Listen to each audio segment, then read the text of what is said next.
అందరికీ నమస్కారం. ఇది నా ఫస్ట్ బ్లాగ్ అండి. మేము ఈరోజు ధర్మస్థలంలో వచ్చాము. టాపిక్లోకి వెళ్ళే ముందు అందరూ దయచేసి సబ్స్క్రైబ్ చేసుకోండి. ధర్మస్థలం కర్ణాటక రాష్ట్రంలో ఉంది. సో ప్రజెంట్ మేము ధర్మస్థలంలో ఉన్నాము. ఇక్కడ అర్లీ మార్నింగ్ అందరూ కూడా భక్తులంతా కూడా నేత్రావతి నది ఒడ్డున పుణ్యస్నానాలు ఆచరిస్తున్నారండి. ఇక్కడ స్నానం చేస్తే మన పాపాలు తొలగిపోతాయని మనందరి నమ్మకం కూడా.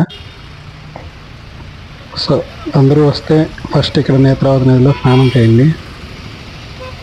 స్నానం చేసిన తర్వాత మేము దర్శనానికి వెళ్ళామండి. దాదాపు ఒక 2 hours పట్టింది.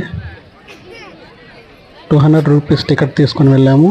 చాలా తొందరగా అవుతుంది అనుకున్నాం కానీ చాలా టైం పట్టింది. 2 hours పట్టింది. సైట్ సీయింగ్ కానీ ఇక్కడ టెంపుల్స్ కానీ చాలా అద్భుతంగా కట్టారు. ఇది దాదాపు 800 సంవత్సరాల క్రితం కట్టారంట. జైన మతస్థులు వాళ్ళు కట్టారండి. జైన మతస్థులైన వాళ్ళు మంజునాథ స్వామి టెంపుల్ కట్టడం అనేది చాలా అద్భుతంగా కట్టారు. చాలా బాగా అనిపించింది. మీరు కూడా ఒకసారి వెళ్ళి రండి. ప్లీజ్ నచ్చితే సబ్స్క్రైబ్ చేసుకోండి. Thank you.